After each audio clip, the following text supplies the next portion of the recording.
बिस्मिल्लाहिर्रहमानिर्रहीम, अस्सलाम वालेकुम नाज़रीन, आप देख रहे हैं दिलाज स्टार। मैं हूँ यासिर रशीद और मेरे साथ हैं सीनियर सहाफ़ी राना मोहम्मद अजीम साहब। नाज़रीन, आज बात करेंगे हुकूमत के ख़िलाफ़ तहरीक के हवाले से अपोजिशन जो सोच विचार कर रही है। अगर हम कल का मौलाना फजलुर रहमान का बयान देखें तो वो अभी भी पाकिस्तान पीपल्स पार्टी के हवाले से कुछ पुरुमीद भी हैं, कुछ शिकवे भी हैं, शिकायतें भी हैं, लेकिन वो ये कहते हैं कि रास्ते खुले हुए हैं, मजमूई तौर पर तहरीक चलाएंगे, मजमूई तौर पर इस्तीफ़े देंगे, तभी हुकूमत के ख़िलाफ़ कुछ कर सकते हैं, तभी हुकूमत को घर भेज सकते हैं, वरना ये हुकूमत अपनी मुद्दत पूरी करते जाएगी। वो उनकी बातों में कुछ बेबसी भी लगती है, लेकिन कुछ हद तक उम्मीद भी उन्हें है कि हो सकता है हम फिर से मुत्तहिद हो जाएं। लेकिन पाकिस्तान पीपल्स पार्टी इस हवाले से अभी कोई इरादा नहीं रखती, वो बात ही नहीं करना चाहती पीडीएम में वापसी के हवाले से। तो फिर आने वाले दिनों में हुकूमत के खिलाफ जो तहरीक है, उनके मुताबिक जो सवात का जलसा बहुत शानदार होगा, वो फिर किस तरीके से शानदार होगा और उसको तकवीयत कौन बख्शेगा। राना साहब की तरफ बढ़ते हैं। राना साहब, बजट के मामले पे ऑपोजिशन अभी मुत्तहिद नहीं है। अभी एक कुलिया निकाला गया कि ताजरों को साथ में मिलाया जाएगा, क्योंकि बजट की आमद है और बजट के हवाले से तहफ़्फ़ुज़ात तो सबको हैं, खदशात भी हैं, तो ताजरों को साथ मिला लें जो पहले मुश्किल में हैं, तो वो फिर हम हुकूमत के साथ एक तहरीक बेहतरीन तरीके से चला सकते हैं। ये कुलिया कितना कारआमद। अब जो अगली हिकमत अमली है, अगर ताजरों को आप साथ में मिलाएंगे, पाकिस्तान मुस्लिम लीग नून ये सोचती है कि ताजरों को साथ में मिलाएंगे, तो क्या हुकूमत के खिलाफ कोई महाज खड़ा कर सकते हैं? देखिए, ये असल तरफ है ना। अब मामला ये है कि बरतानिया से फ़ोन आया है और उस फ़ोन के बाद एक लिस्ट जारी हुई। उस लिस्ट जारी होने के बाद आपको पता है ना, बरतानिया में जो शख्सियत बैठी है वो ट्रेडर्स के साथ उसके बड़े राब्ते हैं। तो फिर इस वक्त इन्होंने चारों सूबों से कोई 300 के करीब लोगों के नाम दिए हैं और कहा गया है कि इनमें से इनकी क़यादत के जो लोग हैं उनसे राब्ते करें और राब्ते करने के बाद बजट से पहले इन्हें तैयार करें कि जैसे ही बजट आए, चाहे बजट जितना मर्जी अच्छा आ जाए, उसके बावजूद ये लोग बाहर निकलें, एहतजाज करें और उसके बाद कोशिश करें कि मुस्लिम लीग नून और पीडीएम का जिक्र ही काम है, मुस्लिम लीग नून की अहमियत को लाने के लिए, जाकर करने के लिए इन ट्रेडर्स को तैयार करें कि हम शटर डाउन हड़ताल की कॉल दें तो ये अपनी दुकानें, अपने प्लाजे, अपने दफातर को बंद करें। ये हिदायतनामा आया बरतानिया से, वहाँ बैठी हुई शख्सियत की तरफ से ये हदायत आई है। वहाँ बैठी हुई शख्सियत जो है उसने जिन ताजरों के नाम दिए हैं, जिनको इनका कहना है कि ये हमारे लोग हैं, इनको आप करें। और इसके लिए मैं आपको ये भी बता दूँ, इसके लिए बाकायदा कुछ लोगों की ज़िम्मेदारियाँ लग गई हैं और ये ज़िम्मेदारियाँ आज लगी हैं। आज ज़िम्मेदारी लगने के बाद बाकायदा कुछ अरकान असम्बली को भी टारगेट दिया गया है कि आप राब्ते करें। लेकिन आपको एक मज़े वाली बात बताऊँ, इन तमाम कोशिशों के बावजूद, सारी चीज़ों के बावजूद भी पाकिस्तान में शटर डाउन नहीं होगा। मैं यासर आपको बिल्कुल ये आपको मुसद्दक़ा बता रहा हूँ, शटर डाउन नहीं होगा। कोई भी ताजर, अगर समझ लिया जाए कि 2 धड़ों में तकसीम हो गए, फिर भी 2 नहीं 4 दौरों में ताजर तकसीम होंगे, 4 दौरों में ताजर तकसीम होंगे। मुझे एक बात बताएं, आपने पिछले दिनों जब शोर मचा कोरोना का ज़्यादा ये, तो मार्केटें बंद करने का ऐलान हुआ, ईद की छुट्टियां ज़्यादा देने का ऐलान हो गया, तो एक ताजर ग्रुप ने जिसको इनकी हमायत हासिल है, उसने कहा हम इसे नहीं मानते, तो कोई एक मार्केट खुली? किसी एक ने हुकूमत की रीट को चैलेंज किया? नहीं। पंजाब में इतना फ़र्क नहीं पड़ा, सिंध में भी नहीं पड़ा, बलूचिस्तान और केपीके में कुछ ना कुछ मार्केट्स खुलती रही हैं, लेकिन उससे फिर क्या फ़र्क पड़ता? क्या फ़र्क? तो बस इन में रखिए, नहीं होगा। आप देख लीजिएगा, कल परसों 2-3 दिन में कुछ प्रेस कॉन्फ्रेंसें शुरू हो जाएंगी ट्रेडर्स की। उन प्रेस कॉन्फ्रेंसों में जिक्र किया जाएगा मियाँ साहब के दौर का कि वो बहुत अच्छा था और इस हुकूमत की मुखालफत की जाएगी। लेकिन ये सारी प्रेस कॉन्फ्रेंसों में जितने ट्रेडर्स बैठे होंगे, ये शायद अपनी दुकानें भी बंद न करें। ये मैं आपको मुसद्दक़ा कह रहा हूँ, क्योंकि अब हालात ऐसे नहीं हैं। लेकिन ये प्लानिंग हो चुकी है कि हुकूमत जो है उसके ख़िलाफ़ एक पावर शो दिखाने के लिए किसी तरीके से शटर डाउन कॉल की हड़ताल दी जाए और उस शटर डाउन कॉल के लिए बजट को इस्तेमाल किया जाए। और साथ साथ मैं आपको ये भी बताऊँ, ट्रेड यूनियंस को भी इस्तेमाल किया जाएगा। ट्रेड यूनियंस के साथ राब्तों के लिए भी लेबर यूनियन जो है उसके साथ राब्तों का भी टास्क दिया गया है। और इसके लिए मेरे पास इतला ये है कि बड़ी अच्छी खासी फंडिंग जो है वो भी की जाएगी, ताकि कुछ उन्हें कहा जाएगा आप जल्द से जुलूस करें, हम पैसे देते हैं, आप एक दिन शटर डाउन करें, जितने आपको पैसे चाहिए हम वो भी देते हैं। इन्हें कहा जाएगा जनाब आप मुजाहिरों के लिए बाहर निकलें, इंफरादी कुव्वत आप लेकर आए, माली कुव्वत हम देते हैं, माली ताकत हम देते हैं। पैसे हम देते हैं, इसमें किसी और की दिहाड़ी लगे ना लगे, जो आज़ादी मार्च और दीगर मामलात के लोग थे उनकी दिहाड़ियाँ लगे। यानी आपकी नज़र में ये जो भी इकदाम किए जाएंगे ट्रेडर्स को लेकर, उनकी यूनियन को लेकर, ये सारे बेसूद रहेंगे। नाज़रीन आगे बढ़ते हैं और बात करते हैं कि पाकिस्तान मुस्लिम लीग नून ने अहम शख्सियात का इजलास मुनक्किद किया है और उस इजलास से खिताब करेंगे मियाँ नवाज शरीफ साहब। आने वाले दिनों के लिए एक नई हिकमत अमली तरतीब दी जा रही है। वो अहम शख्सियात को जो नवाज शरीफ साहब ने बुलाया है उनसे बातचीत करनी है, वो किस मामले में होगी? क्या बजट को लेके होगी, क्या फिर जो बयानिए दो थे उनको एक करने पे होगी? आइंदा के लिए बात क्या चल रही है? राना साहब, लीगी क़यादत का मुशावरती इजलास जो है उसमें तय क्या पाएगा? यासर, मेरे पास इतला यह है कि जो इजलास 2 दिन चला है, जिसमें मरियम भी थी, हमज़ा भी थे, शहबाज शरीफ भी थे, नवाज शरीफ भी थे और मुस्लिम लीग नून के अहम तरीन रहनुमा थे, उस इजलास में जो सारी गुफ्तगू हुई उसमें अक्सरियत ने मुफाहमती सियासत की तरफ इशारा दिया, जिसका इशारा राना तनवीर साहब ने भी दिया। तो मियाँ नवाज शरीफ जो है उनको बड़ा शदीद धचका लगा। मियाँ नवाज शरीफ बहुत से लोगों पे ये तकिया करके बैठे थे कि ये जो लोग हैं ये मुफाहमती नहीं मज़ाहमती सियासत के साथ। लेकिन उन्होंने जब पूरा इजलास सुना और सारी चीज़ें सामने आईं तो कोई फ़ाइनल फ़ैसला तो ना दिया। मेरे पास इतला ये है कि चंद अफराद को बरतानिया बुला लिया गया है लंदन यात्रा के लिए। मुशावरती इजलास अब लंदन में होगा। अब लंदन में मुशावरती इजलास होगा। कुछ से गिले होंगे, कुछ से कहा जाएगा कि अगर मैं आपकी बात मान लेता हूँ, बात तो वो है जो शहबाज शरीफ की है, जिन लोगों ने बात किया वो शहबाज शरीफ की बात की है। तो फिर मुझे बताएं कि हमारी सियासत आने वाले दिनों में क्या होगी। नवाज शरीफ कोशिश करेंगे पहले उस मुशावरती इजलास में कुछ लोगों को कायल करने के लिए। अगर वो कायल हो गए तो नवाज शरीफ अपनी ताकत के जरिए कुछ मनवाने की कोशिश करेगा। तो ये अगर वो कायल ना हुए, बरतानिया जाना कब तक मुतवक्के? देखिए जी, उसके लिए वो तैयारी कर रहे हैं, मुतवक्के वो कोशिश कर रहे हैं कि बजट के बाद। तो अगर उससे पहले शहबाज शरीफ साहब चले गए तो? शहबाज शरीफ साहब बजट से पहले नहीं जाएंगे, ईद से पहले जाएंगे। मैं आपको कह रहा हूँ बजट से पहले नहीं जाएंगे। देखिए, बजट में शहबाज शरीफ साहब अपनी एंट्री डालेंगे, थोड़ी सी एंट्री डलेगी बजट में, उसके बाद शहबाज शरीफ साहब उसी दौरान में बाकी मामला चलते रहेंगे और जब बजट मंजूर होने लगेगा उस वक्त हो सकता है शहबाज शरीफ साहब पाकिस्तान में ना हो और उन्हीं की वजह से बहुत से अरकान असम्बली भी गैर हाज़िर हो जाएँ और बजट मंजूर हो जाए। ये भी चीज़ें तो हो सकती हैं ना। लेकिन ये जो मशावरती इजलास अब बरतानिया में होगा ना, लंदन में, तो ये बड़ा अहम इजलास है। इसमें मुस्लिम लीग नून की जो सिमत है उसका तयन होगा कि मुस्लिम लीग नून किस सिमत जा रही है, उसके अदाद व शुमार क्या हैं, मुस्लिम लीग नून अब किधर जाएगी। एक चीज़ तो कन्फर्म हो चुकी है, नवाज शरीफ को एक चीज़ बड़ी कन्फर्म हो गई है। जो एक नारा लगता था ना, मियाँ जी कदम बढ़ाओ हम तुम्हारे साथ हैं, उन्होंने कहा जी मैं तो कदम बढ़ा दिया लेकिन पीछे कोई नहीं। इसी तरह मीटिंग में उन्होंने देखा कि जो लोग कहते थे मियाँ साहब मुज़ाहमत की सियासत करो, तो जब राय ली गई है और ये कहा गया किसी आप खुल के राय दें, तो खुल के राय देने में अक्सरियत ने कह दिया जनाब मुफाहमत की सियासत करें। तो मियाँ साहब को नज़र आ गया कि मैं कदम बढ़ाऊंगा तो पीछे से टांग ही भरेगी और मैं गिर जाऊंगा, पीछे वाले मेरे पीछे नहीं होंगे। मुझे तो ये लग रहा है कि इसलिए। लेकिन इस्तीफों के मामले पे भी बात कर लेते हैं। अब पीडीएम हुकूमत मुखालिफ तहरीक जो चलाना चाहती है और जिसका आगाज़ हो चुका है बाकायदा तौर पर, लेकिन मौलाना फजलुर रहमान कल जो इशारा दे चुके हैं कि इस्तीफ़ों का ऑप्शन हमें इस्तेमाल करना चाहिए और हम 1 इंच उस मुतालबे से ना आगे हैं ना पीछे हैं।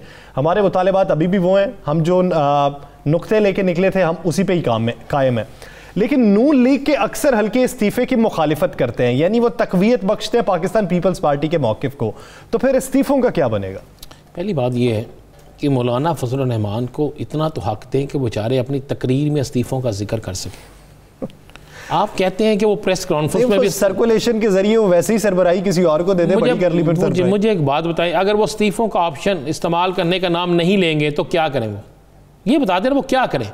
इसके अलावा उनके पास है क्या बेचने के लिए, कहने के लिए है क्या? वो किस तरह सियासत करेंगे? एक ही चीज़ है ना, अगर वो कहते हैं मैंने इस्तीफ़े हमने नहीं देने, तो उसका मतलब है 5 साल हुकूमत चले। भाई अदम एतमाद लाने की बात भी आपको बता दूं, मैं अदम एतमाद इसलिए नहीं आनी कि इन्होंने देख लिया है कि जनाब पीपल्स पार्टी आई, उन्होंने अपोजिशन लीडर अपना बना लिया और मुस्लिम लीग नून का जो अपोजिशन लीडर का उम्मीदवार था कमिटमेंट के मुताबिक वो देखते रह गए और पीपल्स पार्टी लेकर निकल गए।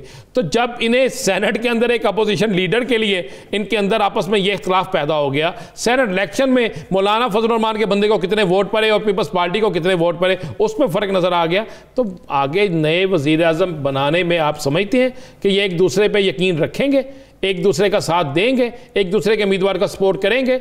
इसलिए ना अदम इत्मीनान आनी है, ना इस्तीफ़े दिए जाएंगे। मौलाना साहब जो हैं वो सिर्फ गुफ्तगू की हद तक है। मैं आपको ये मुसद्दक़ा बात कह रहा हूँ, ये जो आखिरी इजलास हुआ PDM का, इसमें ये बात फाइनल हो गई है कि हम इस्तीफ़े नहीं देंगे। इसमें यह बात फाइनल हो गई है। पार्लियामेंट के अंदर और पार्लियामेंट के बाहर जो है जद्दोजहद करेंगे। और जो जिनका नाम है मौलाना फजलुर रहमान साहब, चूँकि वो पार्लियामेंट के अंदर आ नहीं सकते, तो उन्हें फिर सवात में जद्दोजहद करने दें, उन्हें कराची में जद्दोजहद करने दें, इस्लामाबाद का जलसा होना नहीं, उसके अलावा किसी और जगह करने दें। या सर बेचारे आप ये भी ना कि आप तो कहते हैं यार, आप टीवी में बैठ कर सारे एंकर कहते हैं कि रोक दें उन्हें, इस्तीफे अभी दे दें। किस तरह इस्तीफे दें बेचारे? राना साहब एक सवाल, ब्रेक पे जाना मुझे। एक सवाल ये कि पाकिस्तान पीपल्स पार्टी अलग हो गई। हम आज से 1 महीना पहले ये कहते थे कि अब PDM सिर्फ 3 जमातों का ही मजमूआ समझे, जो जमीयत उलमा इस्लाम है, पाकिस्तान मुस्लिम लीग नून है, और एक दूसरी कोई जमात लगा लें उनके साथ जो बकिया जमातों की नुमाइंदगी करती हो। लेकिन क्या आप ये भी समझते हैं कि पाकिस्तान मुस्लिम लीग नून भी PDM से अलहदा हो सकती है? पाकिस्तान मुस्लिम लीग नून PDM में है ही नहीं। पाकिस्तान मुस्लिम लीग नून में PDM है, ये बात समझने वाली है। अच्छा, इतने धड़े में ही सिर्फ PDM है? जी बिल्कुल, इतने धड़े में PDM है।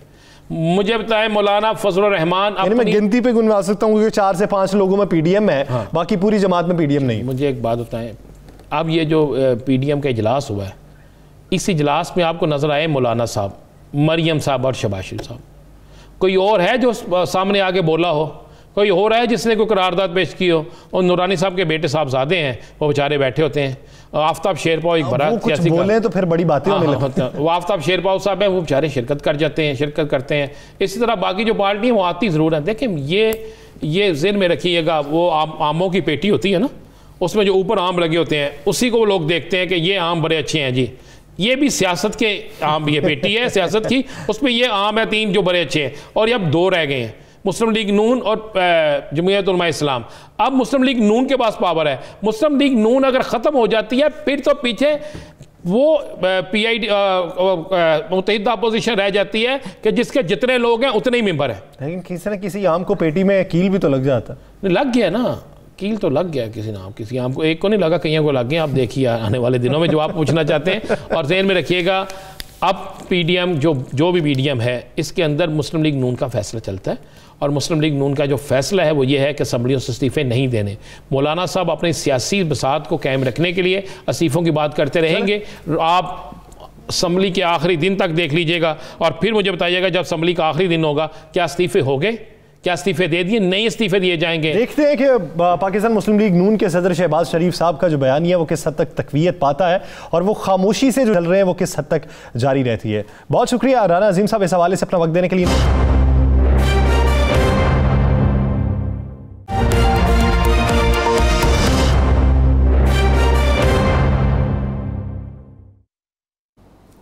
वेलकम बैक नाज़रीन। 11 जून को वफाक का बजट पेश किया जाएगा, जिसका मजमूई हजम 8000 अरब से ज़ायद बताया जाता है।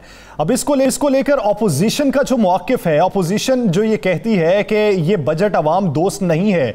आज बिलावल भुट्टो ने शहबाज शरीफ साहब को ये कह दिया कि इस बजट को रोकने के लिए आप इकदाम उठाएं, आपका हम साथ देंगे। लेकिन साथ ही साथ नवाज शरीफ साहब के बारे में भी उन्होंने कह दिया कुछ, जो वो माजी में कहा करते थे कि 3 बार के वज़ीर आज़म हैं, मोहतरम है, हमारे लिए मुकद्दम भी हैं, आज उन्हें रायवंड का वज़ीर आज़म कह दिया। तो ये जो सियासी मंजरनामा है और माशी तौर पर हमारे जो आशारिये हैं, जो मुस्बत समत में गामजन है, उसको लेकर बजट किस तरीके से तरतीब दिया जाएगा। जो 20 अरब डॉलर के इजाफी टैक्स लगाए जा रहे थे, उसकी छूट दी जा रही थी, वो अब खत्म कर दिए जाएंगे, तो उसके क्या असरात पड़ेंगे।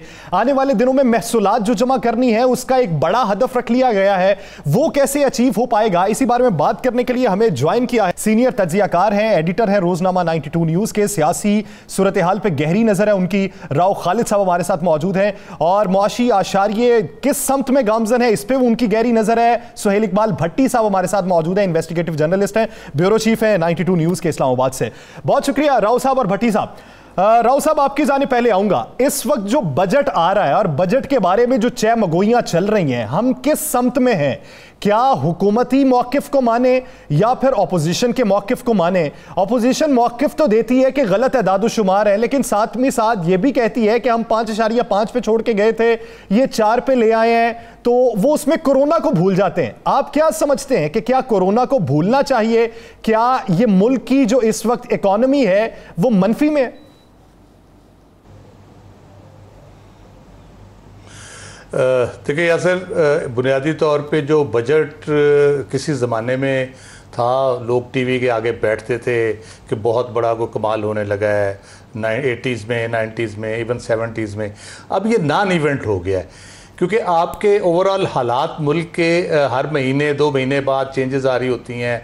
कुछ मामलात इस किस्म के हो जाते हैं, जैसे कोरोना का आपने मेंशन किया, इस किस्म की चीज़ें भी होती हैं। अदरवाइज़ भी गवर्नमेंट की जो पॉलिसी लेवल पे चेंजेस होती हैं, री एडजस्टमेंट्स हो रही होती हैं, कोई IMF से मुज़ाकरात चल रहे हैं, कभी अप्रूवल होती है, कभी नहीं होती, किसी से आपने लोन लेना है, तो वो पूरा साल ही ये बजट में कुछ ना कुछ छोटी मोटी ऊंच नीच होती रहती है, तो पूरा साल बजट बनता भी रहता है, बिगड़ता भी रहता है, इसलिए नॉन इवेंट होकर रह गया है। जहाँ तक ये अपोजिशन की बात है, तो इमरान खान साहब जो अपोजिशन में थे वो भी यही करते थे। जब जरदारी साहब अपोजिशन नवाज शरीफ के थे उस करते थे, नवाज शरीफ अपोजिशन में थे वो भी यही करते थे।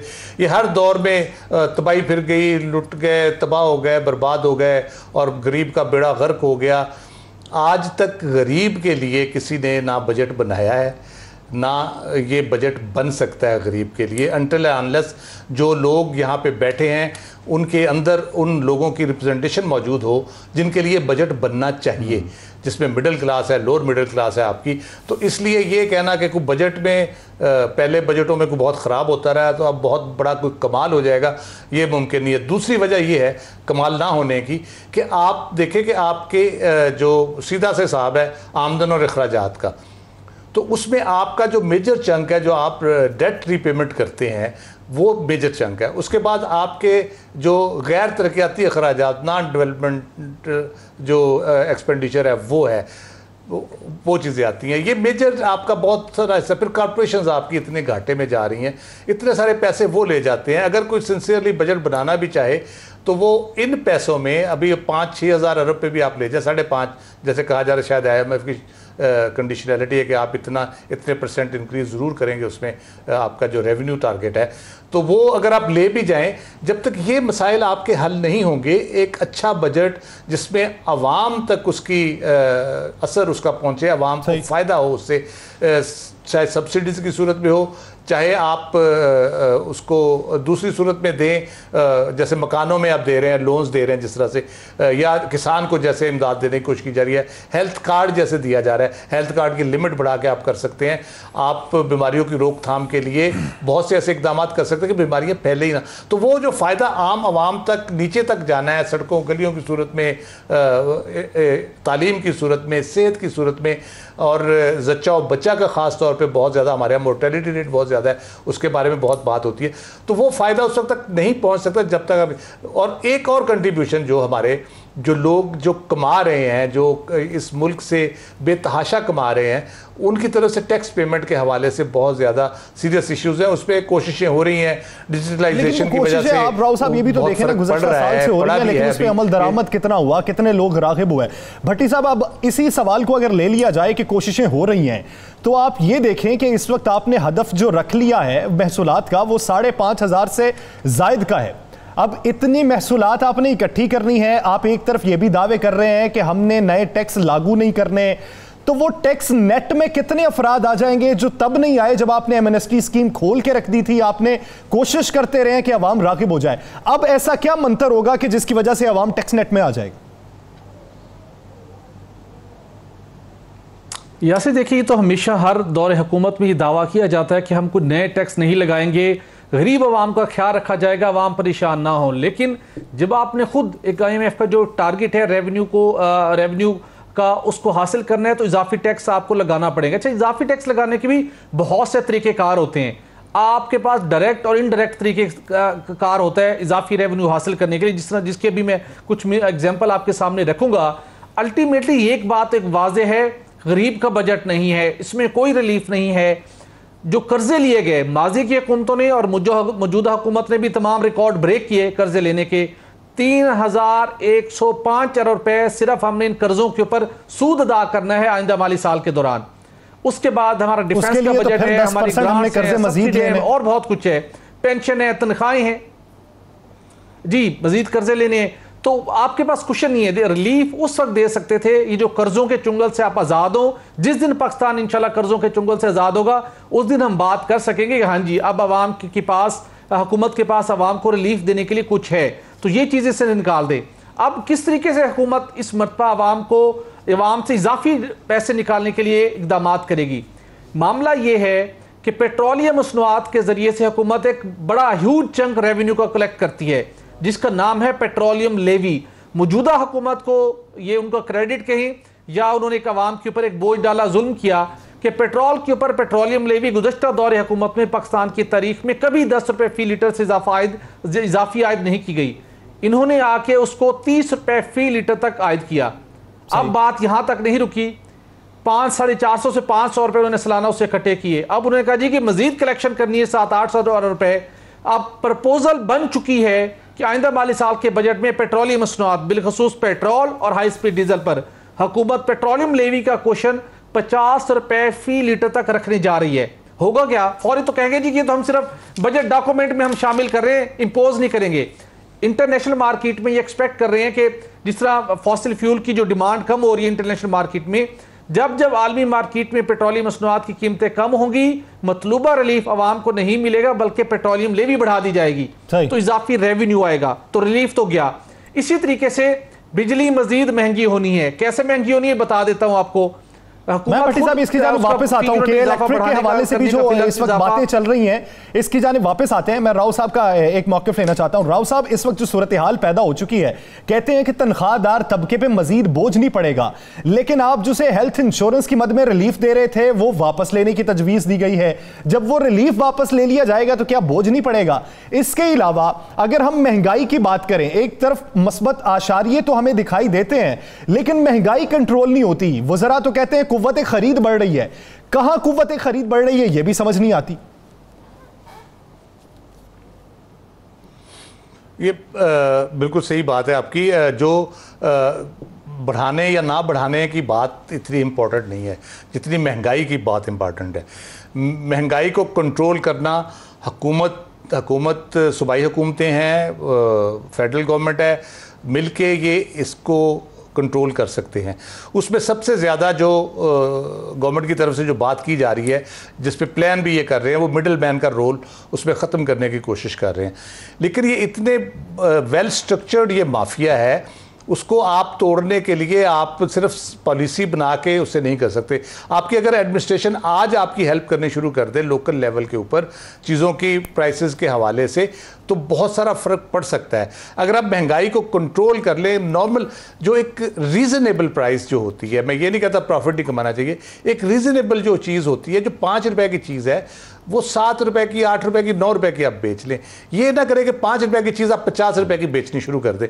तो ये जो प्रॉब्लम है ना, इतना जो बड़ा मार्जिन है प्रॉफिट का, तो वो यकीनन उससे 2 प्रॉब्लम आते हैं। एक तो गरीब आदमी पिसता है, लो इनकम वाला, बल्कि मिडिल इनकम वाला जो हमारे जैसे सफ़ेद पोश है, उनका भी बजट आउट हो जाता है टोटली। दूसरा ये होता है कि वो क्योंकि कुछ लोग ये सारा काम कर रहे होते हैं, ना किसान को फ़ायदा हो रहा होता है ना किसी और को फ़ायदा हो रहा होता है, बल्कि कंसंट्रेशन ऑफ वेल्थ हो रही होती है कुछ लोगों के हाथों में। जब उनके हाथ में कंसंट्रेशन ऑफ वेल्थ होती है तो वो फिर मैनिपुलेट करते हैं चीज़ों को। वो बाहर पैसे जैसे चले जाते हैं, आपके बाहर इन्वेस्टमेंट्स हो जाती हैं जाके, आपके जो यहाँ फ्लाइट ऑफ कैपिटल होती है वो फिर होती है उससे। तो ये चीज़ें बड़ा इसका लॉन्ग टर्म इम्पैक्ट होता है। इसलिए ये बहुत सीरियस इशू है। महंगाई को जब तक आप कंट्रोल नहीं करेंगे, आप तनख्वाहें अगर आज से आप 25% बढ़ा देते हैं, सारे अलाउंस मर्ज करके बाकी फैसिलिटीज़ भी दे देते हैं, कल को प्राइसेस आपके कंट्रोल में नहीं रहती हैं। अगर 50 रुपए की चीज़ 250 पे चली जाती है तो फिर उसको क्या फ़ायदा होगा? मुझे अगर 10,000 रुपया ज़्यादा भी मिल रहा है तो मेरा बजट जो है वो अगर 20,000 ऊपर चला जाता है महंगाई की वजह से, तो मुझे क्या फ़ायदा होगा? इसलिए महंगाई को कंट्रोल करना, महंगाई को कंट्रोल करने के हवाले से अजीब से अपनाए जाते हैं। भट्टी साहब, कल हम बात कर रहे थे हुकूमती रुकन से, उनका ये कहना था कि अगर माजी में आप 3 रुपए किलो तरबूज लेते थे तो उस वक्त आपकी इनकम भी 1000-1500 रुपया होती होगी, लेकिन अगर आप अब 25 रुपए किलो ले रहे हैं तो अब आप 10,000 रुपए कमा रहे हैं। तो वो इस मंतिक पे नहीं आते कि आज से 4 साल पहले रेट क्या थे और अब हमारे इखराजात क्या है, हमारी आमदन क्या है, वो उस बात पे नहीं आते। तो आप क्या समझते हैं कि जब सारी चीजें मरबूत तरीके से चल रही हैं और पॉजिटिव चल रही हैं, तो फिर ये माफिया पे कंट्रोल क्यों नहीं हो पा रहा जो बीच में महंगाई में उनसर शामिल है? जैसे देखिए, कोई भी हुकूमत हो, उनके अरकान, उनके वज़रा यकीनी तौर के ऊपर ऐसी जहानत पर मबनी तौजीहात पेश करेंगे कि सब अच्छा है। लेकिन मामला ये है कि जैसे कि राव साहब ने भी कहा कि जब हम अवामी बजट की बात करते हैं तो अवाम के हकीकी नुमाइंदे जो उनकी उस क्लास से आए हो, जो उस तकलीफ़ को, महंगाई की तकलीफ़ को, बेरोज़गारी की तकलीफ़ को, गुर्बत की तकलीफ़ को जानते हों, वो उनका इनपुट डिफरेंट होगा। हमारे जो अरकान यहाँ पर मौजूद हैं वो उस तकलीफ़ को बर्दाश्त नहीं कर सकते। जो ख़ते गुर्बत से नीचे ज़िंदगी गुजारने वाले लोग हैं, जो मज़दूर तबका है, दिहाड़ीदार तबका है, वो किस कर्ब से गुजरता है इस महंगाई के नतीजे में, उसके ऊपर क्या इम्पैक्ट होता है, उस इम्पैक्ट को कैलकुलेट करेंगे तो फिर ये जो तौजीहात हैं आप इनको भूल जाएंगे। मामला ये है कि महंगाई और माफिया का रोल एक मौजूद है, जो सूबाई और वफाकी हुकूमत की जिम्मेदारी थी और जो ज़िली सतह के ऊपर जिम्मेदारी पूरी करनी चाहिए थी, बदकिस्मती के साथ वो पूरी नहीं की जा रही। प्राइम मिनिस्टर ने इक़्तिदार में आने से पहले नारा लगाया हुआ था कि माफिया की सरकोबी करेंगे।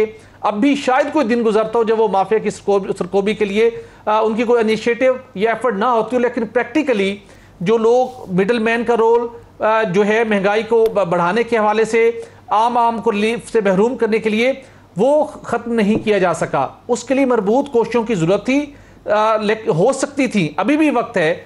जैसे शौकत तरीन साहब इस चीज़ को रियलाइज़ भी करते हैं, शायद आने वाले दिनों में कुछ बेहतरी हो भी जाए। जब उसको आप कर्टेल करेंगे, इन्फ्लेशन के फिगर जो हुकूमत खुद बताती है वो नीचे आएंगे, रोज़गार के मौके होंगे, सनअती पहिया फुल स्विंग पर चल रहा होगा, तो यकीनी तौर के पर आवाम को रिलीफ मिलेगा। इस वक्त आम आदमी के लिए मसाइल हैं, सूरत हाल बेहतर हो रही है, लेकिन जो महंगाई ने आम आदमी की कमर तोड़ रखी है, जो मजदूर और दिहाड़ीदार तबका है, उसको उस थोड़ा सा सुख का सांस लेने के लिए जरूरी है कि हुकूमत को कोई ना कोई पॉलिसी देनी पड़ेगी। और सबसे बढ़कर अब जब पेट्रोलियम मसनूआत ऐसी चीजें हैं, पेट्रोल और डीजल, जिससे हर आम बंदा बराह रास्त मुतासिर होता है, बिजली और गैस से हर आम शख्स बराह रास्त मुतासिर होता है।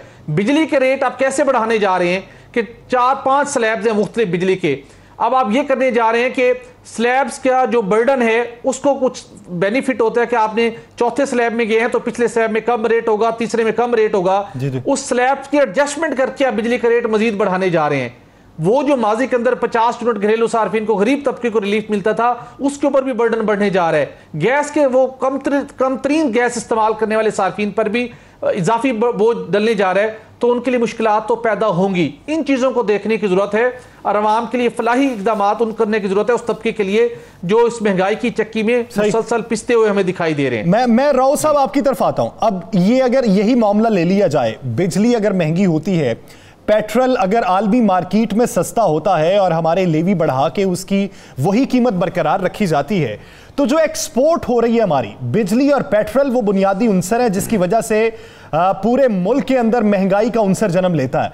लेकिन अगर ये महंगे हो गए तो फिर एक्सपोर्ट पे कितना फर्क पड़ेगा, फिर जो इधर बरामदात हैं, दरामदात हैं, उन पे कितना फर्क पड़ेगा। तो वो जो बयानियां लेके चल रहे हैं कि हम एक्सपोर्ट को वैक्यूम दे रहे हैं, उसको कितना नुकसान पहुंचेगा? बड़ा इम्पैक्ट आएगा उसके ऊपर। अगर आप एक हो सकता है कि आप उस इंडस्ट्री को, जो एक्सपोर्ट ओरिएंटेड इंडस्ट्री है, उनको आप जैसे पहले रिलीफ दिया था, कम पैसों का यूनिट उनका रखा हुआ था, वो आप रखेंगे तो शायद कुछ होगा। लेकिन उसका भी तो फिर बयानिया एक आम आदमी पे आएगा, वो तो फिर एक बयानिया ये हुआ कि हुकूमत ये कहती है कि हर एक को बराबरी की सतह पर हम चलाएंगे। तो फिर अगर आप एक बड़े सेक्टर को रिलीफ दे देंगे तो आम आदमी किधर जाएगा? फिर आप घरेलू सार्फिन पे ही सारा बोझ डालना चाहते हैं। जी यही डबल इम्पैक्ट आएगा ना। आपने साल में 10,000 अरब इकट्ठा करना है बिजली के, जो आपके कह ले कि आप खरीदते हैं आईपीपी से लेते हैं, सर आपका 10,000 अरब रुपए का खर्च है, आपने उसको पूरा करना है। तो आप जब वो एक सेक्टर को रिलीफ देंगे तो कहीं से तो रिकवर करना है ना आपने, चाहे आप स्लैब बना के करें चाहे यूनिट प्राइस बढ़ा के करें, उसका इम्पैक्ट यकीनन आएगा। और हमारे यहाँ तो ये ट्रेडिशन रही है, पेट्रोल की कीमत 50 पैसे बढ़े हर चीज़ की कीमत बढ़ जाती है, डॉलर 50 पैसे ऊपर जाए हर चीज़ की कीमत बढ़ जाती है, वो 10 रुपये नीचे आ जाए किसी चीज़ की कीमत कम नहीं होती। ये बुनियादी तौर पे ये जो कंट्रोल्स हैं वो बज़ाहिर अरसा दराज से वो गवर्नमेंट के हाथ में नहीं रहे, वो वही माफियाज उसको डिक्टेट कर रहे हैं कि एक चीज़ की प्राइस अगर उन्होंने 20 रुपये फिक्स कर दी है तो 20 रुपये ही रहनी है, चाहे जितने मर्जी रिलीफ आप उनको दे दें, उन्होंने उससे नीचे नहीं लाना। एक मैं इंटरेस्टिंग बात आपको बताऊं, इस्लामाबाद में मुझे ये पता चला कि जो फ्रूट्स पर्टिकुलरली और सब्ज़ी वगैरह का जो कारोबार होता है उसमें सब, चाहे वो थड़े पे बैठा है, चाहे रेडी लगाई है, चाहे दुकान पे बड़ी दुकान पे बैठा है, उनका एका है, एक प्राइस पे उन्होंने चीज़ बेचनी है। ऐसा ही शाम तक जो चीज़ नहीं बिकती वो कहते हैं इसको फेंक दो, प्राइस कम नहीं होगी। नहीं तो ये तो आड़ती से लेके कर रहा हो, फिर अगली मार्केट सब्जी मंडी तक, सब्जी मंडी से फिर आम फ्रूट शॉप तक या आम दुकान तक, ये सब में एका होता है। ये तो पूरी चेन है, ये तो अब से नहीं दहाइयों से चल रही है। आज मैं अभी अपना हमारी जो मिनिस्टर है डिफेंस उसकी स्पोर्ट्स की, उनका मैं इंटरव्यू देख रहा था, फहमीदा मिर्ज़ा का। उन्होंने किसी वेबसाइट को इंटरव्यू दिया, उन्होंने कहा मैं अपने गांव में जो 20 रुपये टमाटर देती हूँ आड़ती को, वो मैं कराची में 100 रुपये खरीदती हूँ आके। ऐसा ही तो आप इससे अंदाज़ा लगा लें कि यानी क्या सूरत हाल किस तरह से मैनिपुलेट की जाती है। तो ये चीज़ जब तक ख़त्म नहीं होगी, मैं उसी बात पे आऊँगा, जब तक आप ये चीज़ ख़त्म नहीं करेंगे, आप मुझे 100% तनख्वाह बढ़ा दें, उधर से वो जो मुझसे जिसने मेरी जेब से खींचना है वो तैयार बैठा है, उसको पता है इसकी बाइंग पावर बढ़ गई है, तो अब मैं इसको अगर 100 रुपये की चीज़ 150 की दूंगा तो बोलेगा नहीं ये, तो या वो शॉर्टेज करके उसको मैनिपुलेट कर लेते हैं। तो इस तरह से ये जब तक वो नेक्सेस आप नहीं तोड़ेंगे, सिर्फ पॉलिसी बनाने से नहीं होगा, आपकी डिस्ट्रिक्ट एडमिनिस्ट्रेशन, लोकल एडमिनिस्ट्रेशन, आपकी मजबूरी तौर पे स्ट्रक्चर बेहतर करना होगा। भट्टी साहब, हम जिस इशू पे बात कर रहे हैं, जिन मसाइल पे बात कर रहे हैं, इन मसाइल की कुछ तायीद यही मौक़िफ़ आजकल अपोजिशन का भी है। तो हम ये बात कर लेते हैं कि इस वक्त जो मौजूदा अपोजिशन है वो जब दौरे इक़्तिदार में थी तो वो कितनी दूध की धुली थी, जो आज GDP 3.9 पे एतराज़ उठा रही है कि ये झूठी है। तो इस वक्त जो बजट पेश किया जा रहा है और गुज़श्ता हुकूमतों में जो बजट पेश किया जाता था, आप फ़र्क क्या देख रहे हैं? क्या कोई पॉजिटिव फ़र्क है या नेगेटिव है? जैसे देखिए, एप्पल टू एप्पल कंपैरिजन तो आप कर नहीं सकते, उसके बहुत से फैक्टर्स हैं, लेकिन मामला यह है कि एंड रिजल्ट क्या है किसी भी बजट का। अगर किसी भी बजट के अंदर आपकी मौशी तरक्की की रफ्तार बेहतर हो जाती है, आपका ग्रोथ रेट बढ़ जाता है, आपके पब्लिक सेक्टर डेवलपमेंट प्रोग्राम के तहत तरक्याती मंसूबे बड़े मुकम्मल होते हैं, मुआशी पहिया चलना शुरू हो जाता है, अल्टीमेटली वो बजट भी किसी न किसी तरीके से एक भारी एक टैक्सों का बोझ अवाम पर मुंतकिल कर रहा होता है, लेकिन मुल्क की सिमत आपकी एक दुरुस्त सिमत में आप जा रहे होते हैं, मुआशी सरगर्मियों के नतीजे में रोजगार के मौके पैदा हो रहे होते हैं, तो एक पॉजिटिव साइन होता है। लेकिन अगर यही काम अवाम के ऊपर आप बोझ बढ़ा रहे हैं, आपकी ग्रोथ रेट जो मतलूबा टारगेट है आप उसको अचीव नहीं कर पा रहे, आपकी तरक्की की शरह कम है, पब्लिक सेक्टर डेवलपमेंट प्रोग्राम के जरिए तरक्याती मंसूबे उस रफ्तार से नहीं बन पा रहे, तो फिर यह मुल्क के लिए भी और अवाम के लिए भी एक बहुत बड़ी तकलीफ दे बात होगी। कोविड की वजह से पाकिस्तान समेत दुनिया भर की मौशतें बुरी तरह से मुतासिर हुई, लेकिन अच्छी बात यह जरूर हुई है कि पाकिस्तान का जो गवर्नमेंट से हटकर जो पाकिस्तान के प्राइवेट सेक्टर के लोग हैं, जो एंटरप्रेन्योर हैं, वो बड़े डिवर्सिफाइड हैं। उन्होंने अपनी एफर्ट्स भी करते हैं सिचुएशन का मुकाबला करने के लिए। लोगों ने एफर्ट की है, मुकाबला किया है, मुआशी पहिया चल पड़ा है, सूरत हाल ग्रेजुअली बेहतर हो रही है। असल बात यह है कि आइंदा आने वाले माली साल के बजट में IMF का टारगेट, शौकत तरीन साहब के अवाम के साथ किए गए वादे और रिलीफ के दावे, ये तीनों चीजें जब आगे बढ़ेंगी तो क्या वाकई ही मतलूबा मुआशी तरक्की की रफ्तार अचीव हो पाएगी, अवाम को उस तरीके से मिलेगा। चौथे वज़ीर खजाना आए जो अपना पहला बजट पेश करने जा रहे हैं, जो हुकूमत का तीसरा बजट है, तो आने वाले दिनों में रिलीफ किस हद तक मिल पाता है, वो दावे किस हद तक पूरे होते हैं, या अपोजिशन के किस हद तक सच साबित होता है। नाज़रीन, दीगर इश्यूज़ पर बात करेंगे एक शॉर्ट ब्रेक के बाद। Stay with us.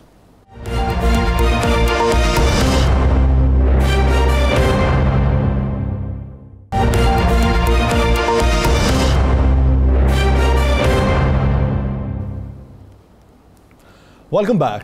नाज़रीन, अब कुछ सियासी बयानबाजी पे बात करते हैं। वज़ीर-ए-आज़म इमरान खान साहब का ये कहना है कि अगर अगली हुकूमत भी हमारी आ गई तो मुल्क से बाहर जो पैसे लेके गए हुए हैं उनके पैसे वापस लेके आएंगे। ये माजी में भी इमरान खान साहब कहते रहे कि जो मुल्क से बाहर पैसे गए हैं उनका पैसा वापस लेके आएंगे। आज वज़ीर आज़म ने यह भी कहा कि पहले हफ्ते में ही हमें कहना शुरू कर दिया गया कि किधर है नया पाकिस्तान। रफ्ता रफ्ता हमने 2.5 साल बड़ी खामोशी से गुजारे हैं, मुश्किल वक्त था, गुजर चुका है, अब मईशत बेहतरी की जानिब गामजन है।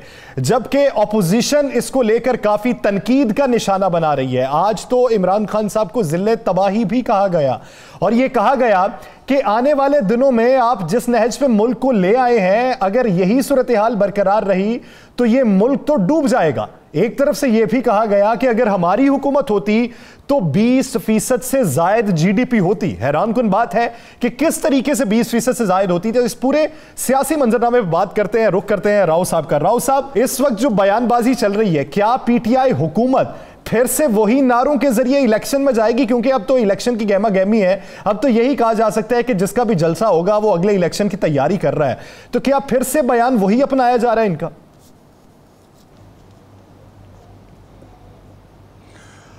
यकीनन यासिर, इस वक्त तो जो सूरत हाल है, जिस किस्म के माहौल है, पॉलिटिकल माहौल है, उसमें अभी मईशत के हवाले से तो गवर्नमेंट बातें ज़रूर कर रही है, लेकिन उनका इलेक्शन में उसको उस तरह से लेके जाना सरेदस्त मुमकिन नहीं है। ज़ाहिर है जब हमने बात की बजट के हवाले सारी चीज़ों की बात की, बहुत बड़ा रिलीफ लोगों को नहीं मिल रहा, बहुत महंगाई है, सब कुछ है, लेकिन गवर्नमेंट की अगर मुआशी फ्रंट पे परफॉर्मेंस हम देखें तो नो डाउट उसमें आप लाख मुखालफत करें, लाख एतराज़ करें, लेकिन चीज़ें नो डाउट बेहतर हुई हैं, हो रही हैं, और आगे भी लग रहा है प्रोजेक्शंस जो आ रही हैं वो इंटरनेशनल इदारों की भी और लोकली भी, वो लग रहा है कि चीज़ें बेहतर हो रही हैं। लेकिन ऑब्वियसली ये नारे अभी शायद 2023 में, अल्लाह करे, हमारी दुआ भी है, मामलात ऐसे हों कि ये एक मुआशी तरक्की बुनियाद बने इलेक्शन में जाने के लिए, पीटीआई के लिए, और वो इस बुनियाद पे अपना अगला इलेक्शन लड़े। फिलहाल तो उनको यही नारे चाहिए जो वो 3 साल से लगा रहे हैं, बल्कि 22 साल से लगा रहे हैं इमरान खान साहब, और उसका फ़ायदा भी उनको हुआ। 2018 में बिलाकर वो वज़ीर आज़म बन गए, और अभी भी जो नैरेटिव है उनका, वो बुनियादी तौर पर उससे हटना इसलिए नहीं चाहते कि वो जब तक इनको चोर कहते रहेंगे तो वो उस वक्त तक उनके जो वोटर हैं, जो उनको सपोर्ट करते आ रहे हैं इस बुनियाद के ऊपर, वो उनके साथ जुड़े रहेंगे और वो उनके इलेक्शन में भी उनकी हेल्प करेंगे।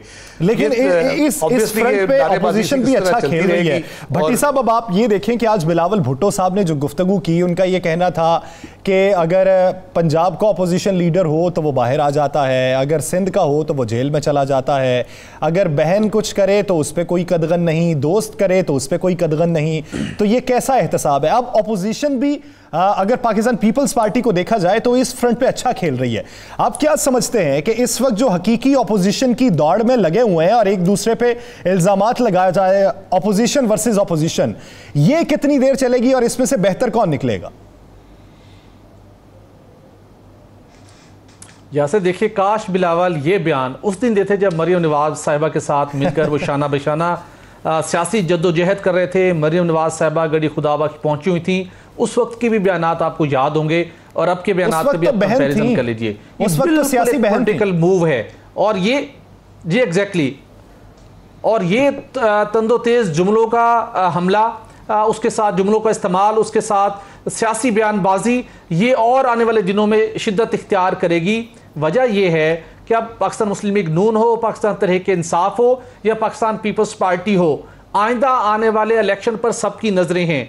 हर कोई अपने अपने सर्कल्स में, अपने हलकों में जो उनकी फॉलोइंग्स है, अपने वोटर्स को इंटैक्ट करने की कोशिश कर रहे हैं। सियासी बयानबाजी और बढ़ेगी, आपको आए रोज़ बहुत ज़्यादा क्रिएटिव तख्लीकी जुमले सुनने को मिलेंगे, लेकिन मामला ये है जो एक्चुअल अपोजिशन सिचुएशन आपके सामने है वो कैसे बदलेगी, वो नहीं बदलेगी। वजह उसकी ये है कि जो इब्तदाई तौर पर 2 से सवा 2 साल थे हुकूमत के, जो इकनॉमिक जो सिचुएशन को हैंडल करने की जो टीम थी वो हुकूमत की बहुत सी बातों को नहीं अंडरस्टैंड कर रही थी, चूंकि उनके IMF के टारगेट से वो बिल्कुल एक लाइन पर जा रहे थे। प्राइम मिनिस्टर ने वाज़े तौर के ऊपर अब डायरेक्शन दिए हैं शौकत तरीन साहब को कि मुआशी पॉलिसियों की वजह से अवाम को बड़े जख्म मिले, अब उनके ऊपर मरहम पट्टी का वक्त है, मरहम पट्टी कीजिए, क्योंकि आगे जो अब वक्त है पोलिटिकली बहुत सी डेवलपमेंट्स हैं, स्पेशली जून के एंड से ये बजट अप्रूव होने के बाद और सियासी माहौल गर्म होगा, तो लिहाजा आपको सिचुएशन को बेहतर बनाइए। तो लिहाजा ये सियासी जुमलेबाजी और सियासी जुमलेबाजी जारी रहेगी। भट्टी साहब मैं आपकी जानिब वापस आता हूं, एनर्जी सेक्टर पे आपसे बात करनी है, लेकिन राव साहब का इस पे स्टांस लेना चाहता हूं। राव साहब, आप क्या समझते हैं, बजट आएगा, बजट में टफ टाइम हुकूमत को कौन देगी? PDM देगी, पाकिस्तान पीपल्स पार्टी देगी, या फिर हुकूमत के अपने लोग देंगे या इत्तेहादी देंगे? देखिए, बजट पे कोई टफ टाइम नहीं देने लगा, तकरीरें होंगी, हंगामा होगा, बजट तकरीर वाले दिन कागज़ पढ़े जाएंगे, नारेबाजी की जाएगी और वो यानी नून लीग का प्री बजट सेमिनार कोई मानी नहीं रखता, शोर शराबा होगा। इससे ज़्यादा इस कुछ भी नहीं होना। ये हम इतने अरसे से होते हैं, अरे बजट स्टेट की ज़रूरत है, बजट का पास होना स्टेट की ज़रूरत है। आप स्टेट को स्टेक पे नहीं लगा सकते, सही, इसलिए आप ये भूल जाएंगे, ये इससे ज़्यादा कुछ करेंगे, तकरीरें वकरीरें करके ये सारे तसल्ली से बैठ जाएंगे। जहाँ पे बिलावल की जो बात है, ये आई डोंट नो, मुझे अफसोस हुआ, सच्ची बात है कि उन्होंने जिस लेवल पे वो चले गए हैं, जिस तरह से वो बातें करते हैं, जिस तरह अब वो मेज़ थपथपाना शुरू कर दिया उन्होंने बड़े ज़ोर ज़ोर से। शहबाज शरीफ साहब को आपको बाइल हो चुके हैं, तो शायद उन्हीं का ही अंदाज अपना रहे हैं। हाँ, मेरा ख्याल है वो शहबाज शरीफ साहब के को असरात आ गए, पता नहीं क्या खिलाया उन्होंने दावत में उनको। तो वो उनको ये अंदाज़ा होना चाहिए पीपल्स पार्टी की इन हरकतों की वजह से, ये जो तीसरे दिन स्टांस चेंज कर रहे हैं, पंजाब में क्या हशर हो चुका है उनका। वो सिंध में भी यही हशर करना चाहते हैं, अपना को बची कुची जो इज्जत है उसको बचाने की कोशिश करें। इस किस्म की मुनाफकत ना करें। ये कभी बहन भाई बन जाते हैं, कभी फिर ताने देने शुरू कर देते हैं, अवाम को अजीब मखमसे में डाला हुआ है। कभी आप इत्तेहादी हैं, कभी आप एक दूसरे पे लफ्ज़ी गोलाबारी कर रहे हैं, तो फिर आप किस महाज पे खड़े हैं? यानी एक महाज आपका अलग से होता है, दूसरा फिर आपस में होता है। भट्टी साहब, आपकी तरफ आता हूं। हमने एनर्जी सेक्टर पे बात करनी है, महंगी तवानाई के हवाले से अवाम पे बोझ जो डाला जा रहा है वो किस हद तक डाला जा रहा है? अब स्लैब्स भी चेंज हो रही हैं, पेट्रोलियम का भी मसला है, बिजली के रेट्स का भी मसला है कि इलेक्ट्रिक वालों को भी, कि इलेक्ट्रिक ने भी नेपरा में सिफारिशात भिजवा दी हैं 6 रुपए फी यूनिट महंगी करने के हवाले से। तो आने वाले दिनों में ये एनर्जी सेक्टर पे क्या बोझ पड़ने वाला है? जैसे देखिए, प्राइम मिनिस्टर इमरान खान को अब इस बात का 2.5 साल बाद इदराक हुआ है, जिसका उन्होंने बरमला इजहार भी किया कि जो तवानाई का शोबा है, जब तक इसके अंदर हम महंगी तवानाई का खात्मा नहीं करेंगे, अवाम को हकीकी रिलीफ नहीं मिल सकता। खुसूसी उन्होंने टास्क दिया, एक कमेटी कायम हुई, कैबिनेट कमेटी, जिसकी सरबराही कर रहे हैं वफाकी वजीर बहरियार अली जैदी साहब। उन्होंने 5 पॉइंट्स के ऊपर एक बड़ा बोल्ड स्टेप लिया है, ताकि ऑब्जेक्टिव क्या है कि वो हमारी सरकारी और प्राइवेट कंपनियां जो अपने मफाद के लिए या अपने प्रॉफिट को बढ़ाने के लिए, खसारा कम करने के लिए अवाम से सालाना 100 रुपए से जायद गैर मुनसिफाना तौर पर वसूल करती हैं, उसको रोका जाए।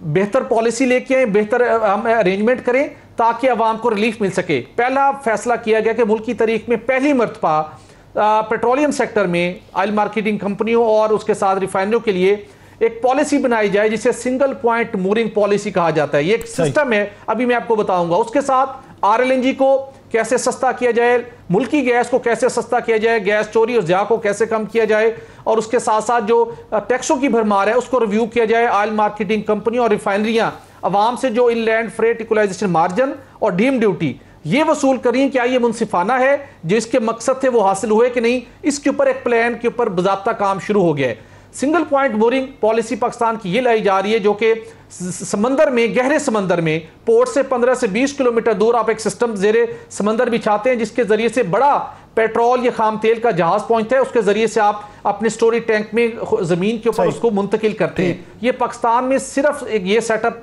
9 साल कब लगा, ऑपरेशनल हुआ। पाकिस्तान की बड़ी ऑयल रिफाइनरी 1,55,000 बैरल यौम उसकी सलाहियत है। बाइको उसका ये सिस्टम लगा हुआ है, जिसके नतीजे में फ्रेट चार्जेस कम हो जाते हैं, उसके साथ डैमरेज आपको नहीं पे करना पड़ते। पीएसओ और दीगर कंपनी सालाना अरबों रुपए डैमरेज पे करती हैं, जिसका एंड बर्डन पड़ता है आवाम के ऊपर। इस मसले को खत्म करने के लिए पॉलिसी बनाई जा रही है।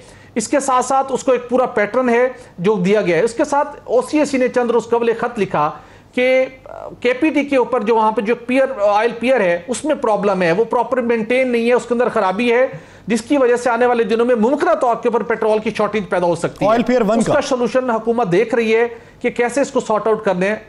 जी एग्जैक्टली, पियर 1 का उसका मसला अभी हल नहीं हुआ, लेकिन बाइको ने एक ऑप्शन दी है कि आप बाइको की जो सिंगल पॉइंट मोरिंग है उसको यूटिलाइज करते हुए आप एशिया पेट्रोलियम लिमिटेड कंपनी की एक हबको पावर के लिए एक पाइपलाइन बिछाई गई थी, उस 85 किलोमीटर की वो थी, उसके साथ कनेक्ट करते हुए मुल्क की वाइट ऑयल पाइपलाइन के साथ आप कनेक्ट कर सकते हैं।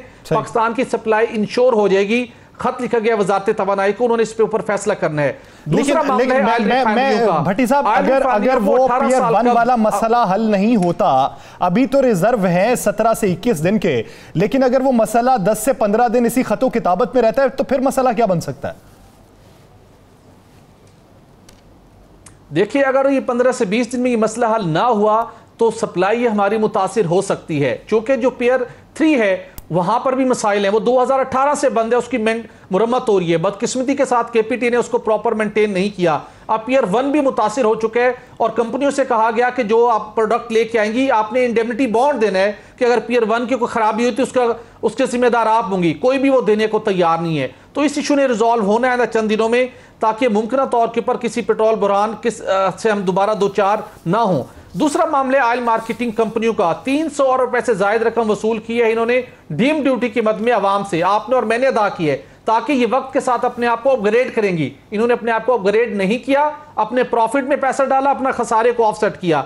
अब ये कमेटी देखने जा रही है कि इस डीम ड्यूटी से जो मकसद था वो हासिल हुआ कि नहीं, इसको कम करें ताकि डीजल सस्ता हो। उसके साथ ऑयल मार्केटिंग कंपनियां पाकिस्तान में 22 ऑयल डिपो हैं, जहां पर पेट्रोल की कीमत, डीजल कीमत एक रखने के लिए आप और मैं IFM की मद में अरबों रुपए अदा करते हैं मुल्क भर के अवाम। वो देखा जा रहा है क्या उसके अंदर किस हद तक अनोमली है, किस हद तक डिस्पैरिटी है, उसको रिव्यू किया जाए ताकि आम आदमी को रिलीफ मिल सके।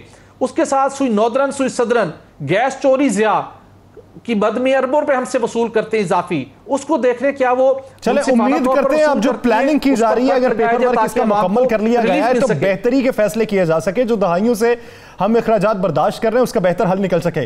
राव साहब आपकी जानिब आता हूं। अब आप ये देखिए कि एक नया बयान ये है कि खसारे में चलने वाले बड़े इदारों की तंजीमें 9 और निजकारी की जाएगी, उससे बेहतर फैसले किए जाएंगे। के इलेक्ट्रिक की निजकारी के हवाले से अब फिर ऑप्शन रोक लिया गया है। अब 6 रुपए फी यूनिट बढ़ जाए तो वो कितना नुकसान होगा आवाम का, वो एक्सपोर्टर्स का कितना नुकसान होगा, बोझ कितना बढ़ेगा, इसका जवाब कौन देगा? तजवीज भेजने वाले भी क्या ये सोचते नहीं?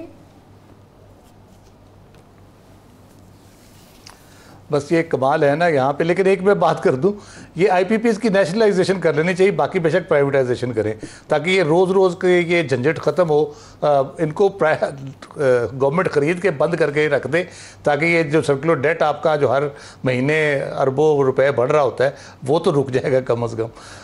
लेकिन ये बात दुरुस्त है आपकी कि ये प्राइवेटाइजेशन के जो प्रोसेस है पूरे, उसमें अगर को थोड़ा सा भी काम हमने बेहतर किया होता तो अब तक हम सारे इदारे प्राइवेटाइज कर चुके होते। हमें बेहतर फैसले करने हैं, अगर हम इकदाम उठा चुके हैं तो बेहतरी का इकदाम उठा चुके हैं। राव साहब मैं माजरत चाहता हूं आपसे, बहुत शुक्रिया राव खालिद साहब और सुहेल इकबाल भट्टी साहब इस हवाले से अपना वक्त देने के लिए। नाज़रीन, यासिर रशीद को दीजिए इजाजत, अल्लाह ने के बाद।